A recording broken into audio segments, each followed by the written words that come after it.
आज इस क्लास में हम आपको कराने जा रहे हैं हिंदी के 30 जबरदस्त प्रश्नों का टेस्ट। यदि आप भी सीटेट 2026 का एग्जाम देने जा रहे हैं तो इन हिंदी की 30 प्रश्नों का टेस्ट आप जरूर दीजिएगा और देखिएगा कि इन 30 प्रश्नों में आपके कितने प्रश्न सही हो रहे हैं और अभी तक आप लोगों ने हिंदी के लिए जो है पेपर फर्स्ट और पेपर सेकंड के लिए कितनी अच्छी तैयारी की है।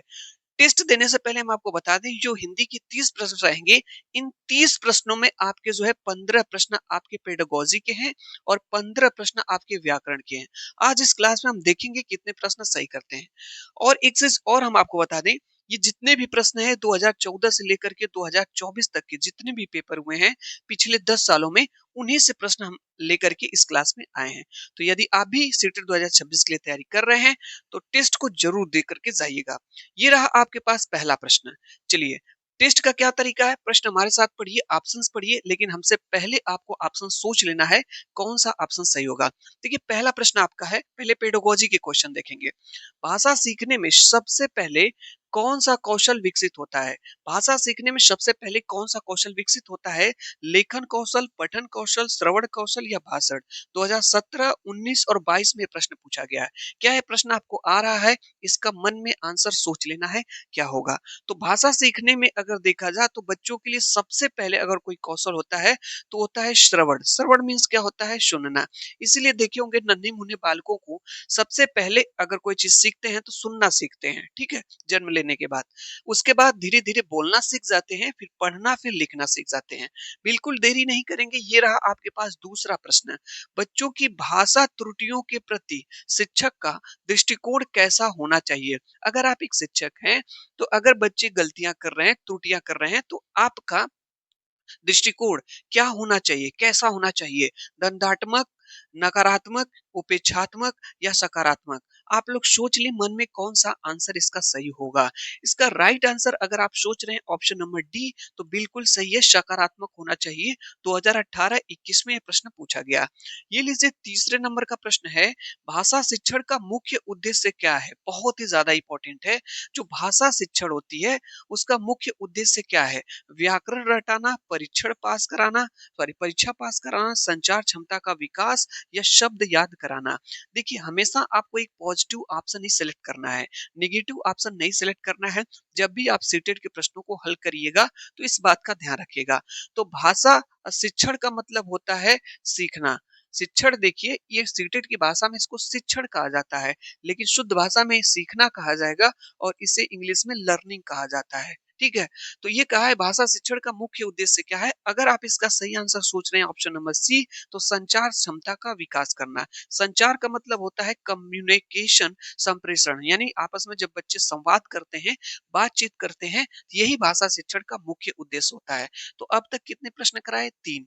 आपके कितने सही हुए आप अपना एनालिसिस करते रहिएगा।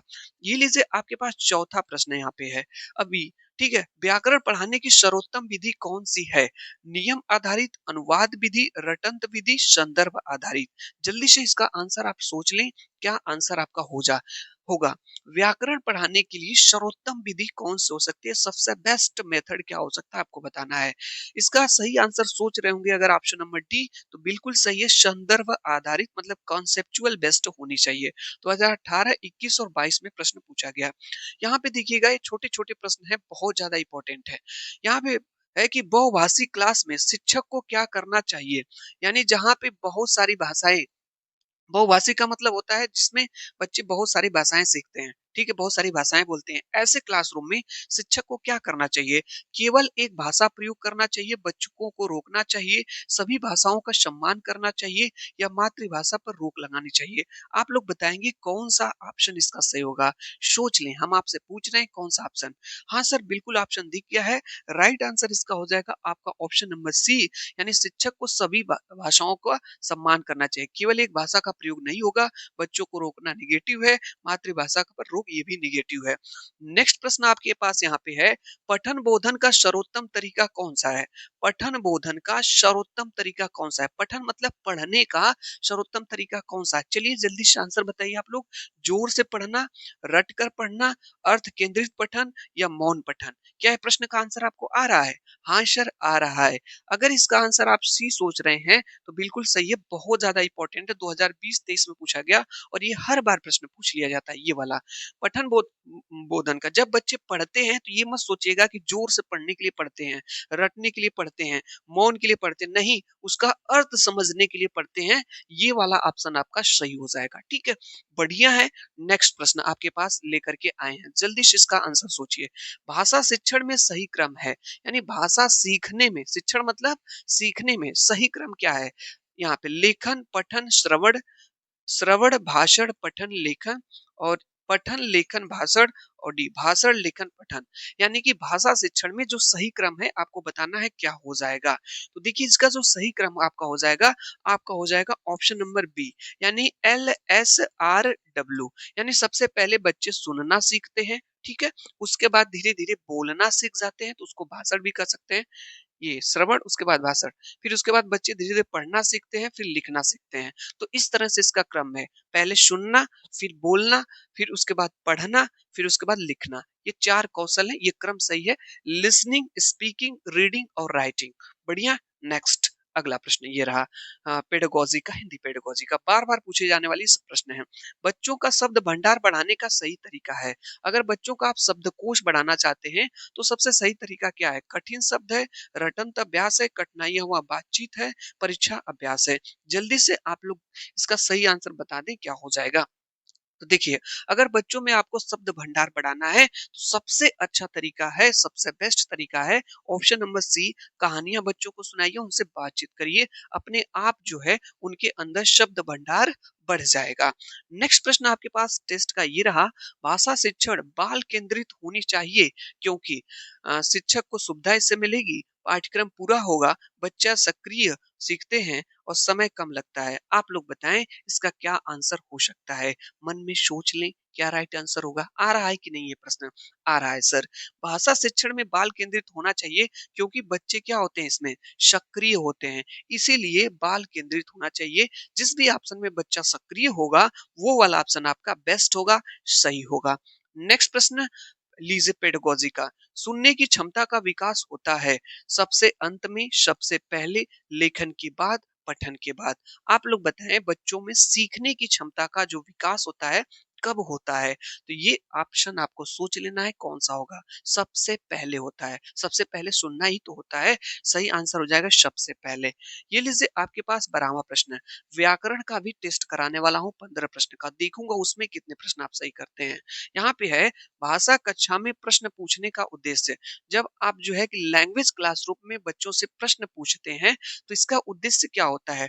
बच्चों में डर पैदा करना, ज्ञान जांचना, सोच विकसित करना या समय पास? बताएं, आप लोग मन में सोच लें, देखते हैं प्रश्न का आंसर आ रहा है कि नहीं आप लोगों को। क्या सोच रहे हैं? इसका सही आंसर हो जाएगा बच्चों में सोच विकसित करना, ऑप्शन नंबर सी सही हो जाएगा। ये लीजिए अगला प्रश्न है कि बच्चों की त्रुटियां बताती हैं कि, बच्चों में जो गलतियां हैं वो क्या बताती हैं? कि वे असफल हैं, सीखने की प्रक्रिया में हैं, उन्हें दंड देना चाहिए या वे ध्यान नहीं देते। हमेशा आपको एक पॉजिटिव आंसर ही सिलेक्ट करना है। तो ऐसा नहीं है कि बच्चे जब गलतियां कर रहे हैं तो ये क्या बताता है कि वे असफल है, नहीं, उन्हें दंड देना चाहिए, नहीं, वे ध्यान नहीं देते, नहीं।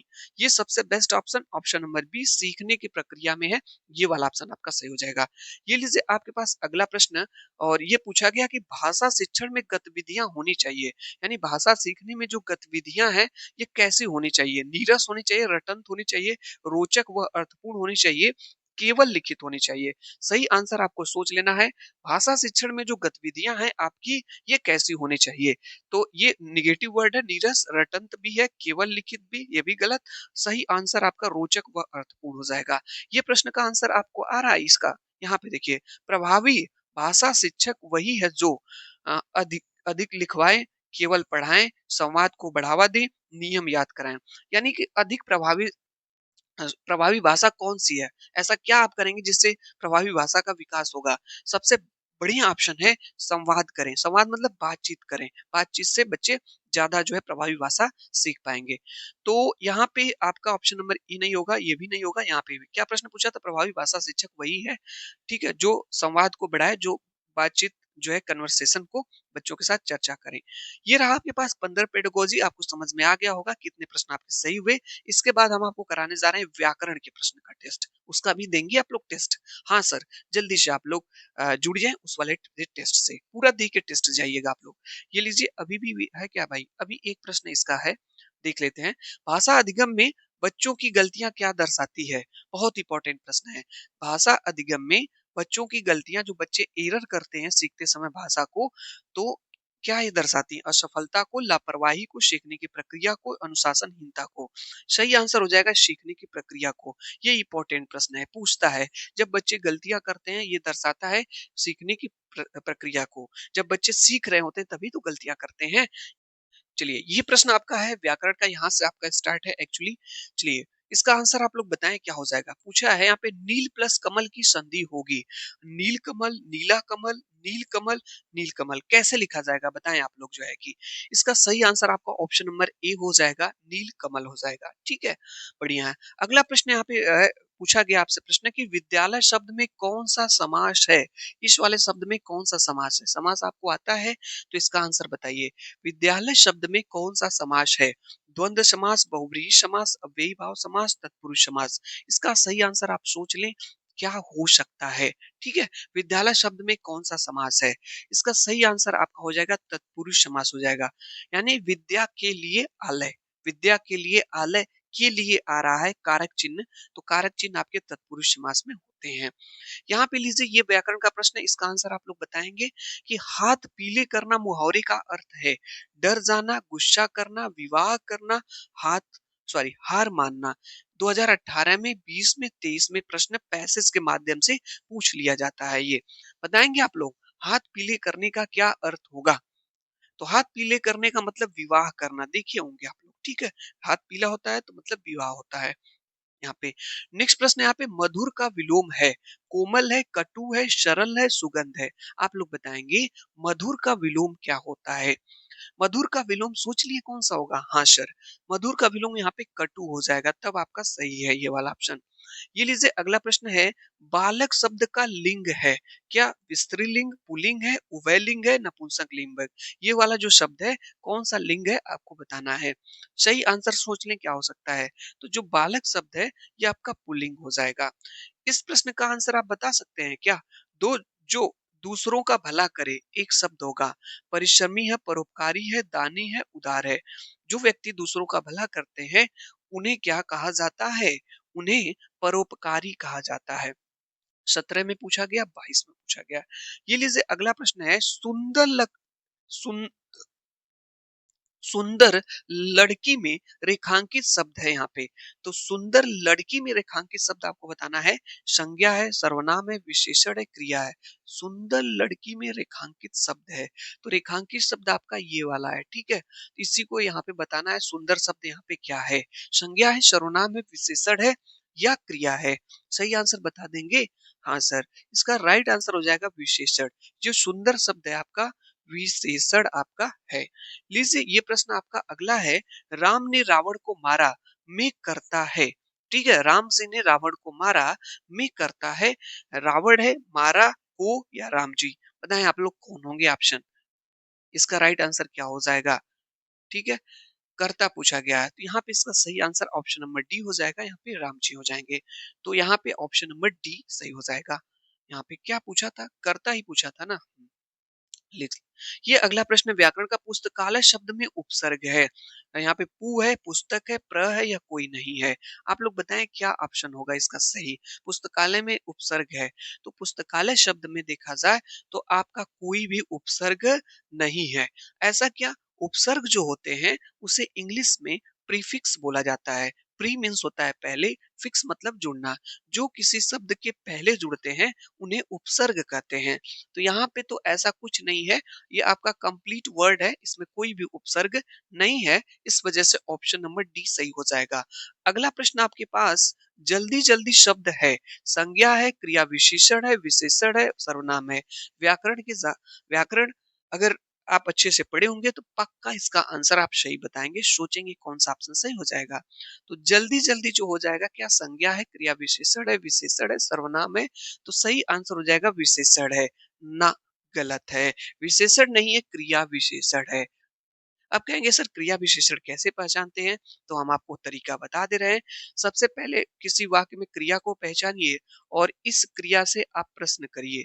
क्या प्रश्न करेंगे आप, जो है कब का प्रश्न करिए, क्यों का प्रश्न करिए और कहाँ का प्रश्न करिए और कैसे का प्रश्न करिए। तो जब आप इससे प्रश्न करेंगे, जो इससे उत्तर मिलेगा, यही उत्तर आपका होता है क्रिया विशेषण। जैसे मैं कहूँ जो है, तुम जल्दी-जल्दी वहाँ जाओ, तुम जल्दी-जल्दी वहाँ जाओ, या मैं जल्दी-जल्दी वहाँ जाऊँ, ठीक है? तो जैसे आप ऐसे भेजा जल्दी-जल्दी, जल्दी-जल्दी खाओ, मान लीजिए आपको बोलना हो, जल्दी-जल्दी खाओ। तो यहाँ पे क्रिया विशेषण पहचानने का तरीका है, वाक्य में क्रिया को पहचानिए। तो खाना क्रिया है, अब प्रश्न करिए इससे। कब खाओ, क्यों खाओ, कहाँ खाओ, कैसे खाओ? किसी एक से उत्तर मिला कि नहीं मिला? हाँ सर। कैसे खाओ? जल्दी जल्दी खाओ। तो वाक्य में क्रिया विशेषण पहचानने की तरीका है, वाक्य में क्रिया को देखिए और क्रिया से आप प्रश्न करिए, कब, क्यों, कहाँ और कैसे का। जो आंसर आपको मिलेगा वही आपका हो जाएगा क्रिया विशेषण। चलिए नेक्स्ट प्रश्न पे चलते हैं। ये रहा आपके पास अगला प्रश्न।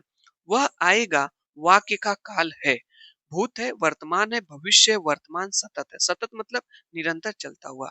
सही आंसर आप लोग सोच लें क्या हो सकता है। इसका राइट आंसर आपका ऑप्शन नंबर डी हो जाएगा, वर्तमान सतत हो जाएगा। मतलब वह आएगा, ये वर्तमान आपका नाना गलत है। वह आएगा, ये आपका क्या हो जाएगा, भविष्य हो जाएगा। ठीक है। हाँ, आगे चलते हैं। यहाँ पे पूछा गया है ऑप्शन 29, राम और श्याम में समास है। ठीक है। राम और श्याम में समास क्या है आपको बताना है। द्वंद्व है, तत्पुरुष है, द्विव्रीहि है, अव्ययीभाव है। इसका सही आंसर आप लोग सोच लें, समास का प्रश्न है। सर ऑप्शन नंबर सी सही हो जाएगा क्या? नहीं, गलत है। द्वंद्व समास हो जाएगा। क्यों द्वंद्व समास है?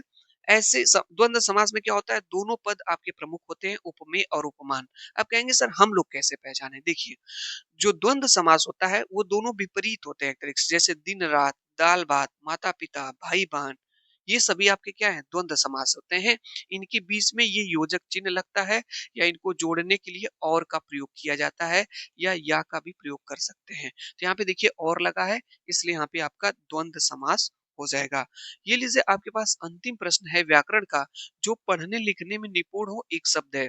जो पढ़ने लिखने में निपुण हो उसके लिए एक शब्द बताना आपको है। अनपढ़ है, शिक्षित है, साक्षर या विद्वान, किसको कहते हैं? जो पढ़ने लिखने में निपुण होता है उसको क्या कहा जाता है? उसको कहा जाता है साक्षर कहा जाता है। तो हमने आपको लगभग 14 प्रश्न का व्याकरण का टेस्ट और 15 प्रश्नों का हिंदी पेडागोजी का टेस्ट शिक्षण का कराया। इसमें कितने प्रश्न सही हुए आप अपना एनालिसिस जरूर किए होंगे। यदि ये क्लास आपको अच्छी लगी हो तो चैनल को सब्सक्राइब करके चैनल से जुड़ जाइए। क्लास देखने के लिए आप लोगों का बहुत बहुत धन्यवाद।